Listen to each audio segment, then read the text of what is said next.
जयपुर में आज सुबह दो ट्रकों के बीच हादसा हुआ। एलपीजी से भरा हुआ ट्रक और केमिकल से भरा हुआ ट्रक। उसके बाद तबाही का कैसा मंजर था आप देख सकते हैं। यहाँ पर किस तरह के हालात यहाँ पर बने हुए हैं, जहाँ पर ये ट्रक है जिसमें दिया सलाई यानी माचिस रखा हुआ था। आप समझ सकते हैं कि बारूद का सामान था जो धधक रहा, आग धधक रही थी। ट्रक को तोड़कर दिया सलाई को निकाला जा रहा है, इसमें से पैकेट्स को। मगर ये तो एक ट्रक की बानगी है। आप हमारे साथ चलिए और हम आपको दिखाते हुए चलते हैं क्या हालात रहे हैं वहां पर सुबह 5:44 पर जिस तरह के हालात बने। ये देखिए, ये पैसेंजर कार है, यहाँ पर ये कार है। इस कार में बैठे हुए लोगों की हालत क्या हुई होगी। स्टीयरिंग तक और सीट तक कैसे गल गया है, लोहा पिघल गया है, लोहा पिघल गया है। सुबह के खुश्क आंखों ने जब ये मंजर देखा होगा तो जार जार कैसे रो रहा होगा। ये केमिकल है देखिए, और इस तरह से ये आग लगी हुई है। ये गाड़ी देखिए, इस गाड़ी को देखिए, ये भी कार है। इस कार में भी जो लोग बैठे हुए थे उनकी हालत का अंदाजा आप लगा सकते हैं कि पहिए तक गल गए हैं, लोहा पिघल गया है। तो इंसान की हालत क्या रही होगी आप इसका अंदाजा लगा सकते हैं। जहां तक जाइएगा आप इस तरह से तबाही का मंजर है। जहां पर ये मोटरसाइकिल देख लीजिए, बहुत सारे सुबह सुबह बाइक सवार लोग भी चल रहे थे और इस तरह से कई मोटरसाइकिल आपको यहाँ पर दिखाई देंगे जो यहाँ पर बिखरे पड़े हैं। ये देखिए, एक मोटरसाइकिल यह भी है, ये ट्रक है। जहां तक नजर जाएगी यहाँ पर तबाही का मंजर। सुबह 5:44 के आसपास की घटना ये बताई जा रही है जब यहाँ पर भीषण हादसा हुआ। एलपीजी सिलेंडर गैस से भरा हुआ ट्रक और ऊपर से उधर से केमिकल का ट्रक जो आ रहा था। ये देखिए, ये एक एक करके हटाया जा रहा है, एक एक करके हटाया जा रहा है और लगातार ये रेस्क्यू का काम चल रहा है। इन ट्रकों से डेड बॉडी निकाली गई हैं। जो लोग हमें बता रहे थे प्रत्यक्षदर्शी कि जब सुबह 5:44 या 5:45 बजे की जब घटना हुई तो आप सोचिए क्या मंजर रहा होगा। ये इंडियन का एलपीजी गैस का इस तरह से ये गाड़ी है जहां पर सुबह से इसे ठंडा करने की कोशिश लगातार जारी थी। ये सारे दमकल जो हैं उसे ठंडा करने के लिए लगाए हुए थे।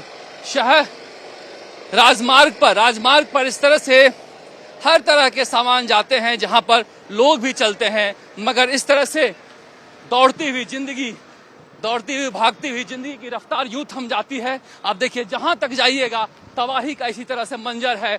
जहां पर आपको दमकल की गाड़ियां, एम्बुलेंस दिखाई देंगी। ये जो क्रेन हैं, इन क्रेनों से सामान को हटाया जा रहा है। हर तरफ इस तरह से तबाही का मंजर है कि हर किसी को रुला गया। ये अभी भी आसपास के इलाकों में जिस तरह से आग लगी हुई है, आप धुआं उठता हुआ दिखाई दे रहा है।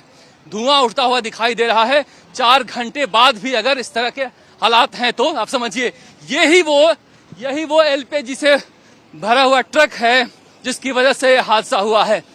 ये एलपीजी से भरा हुआ ट्रक रॉन्ग साइड से आया है और उधर से आती हुई वो जो गाड़ी है वो केमिकल से भरी हुई वो टकरा गया। और इस जगह पर ये हादसे का असली जगह है जहां पर उस एलपीजी टैंकर से गैस निकली और ऐसे निकली कि वहां पर जो गाड़ियों में लोग बैठे हुए थे वो निकल नहीं पाए। हवाओं में, फिजाओं में वो गैस घूमने लगा और जो पेट्रोल की गाड़ियां थी, सीएनजी गाड़ियां थी, इलेक्ट्रिक गाड़ियां थी, वो सारे के सारे धू कर जलने लगी। लोग आग में लपटे हुए भागते हुए नजर आए। देखिए, बस को लेकर जाया जा रहा है। आप सोचिए, डबल डेकर बस है जिसमें स्लीपर बस कहते हैं इसको, इसमें ऊपर लोग सोते हैं। सोए हुए लोगों की हालत क्या रही होगी सुबह 5:45 बजे, इसका अंदाजा आप लगा सकते हैं। जहां तक जाइएगा हर जगह तबाही का मंजर, रुला देने वाला मंजर। बड़ी संख्या में 44 के आसपास अब लोगों की संख्या हो चुकी है। जयपुर के सवाई मानसिंह अस्पताल में एम्बुलेंस की कतारें बता रही है कि हादसा कितना बड़ा था। इस तरह से सड़क साफ करवा रहा है प्रशासन, क्योंकि सुबह से ट्रैफिक यहाँ पर रुका हुआ है। इससे भी बड़ी बात है कि कई जिंदगियां रुक गई है इस हादसे में।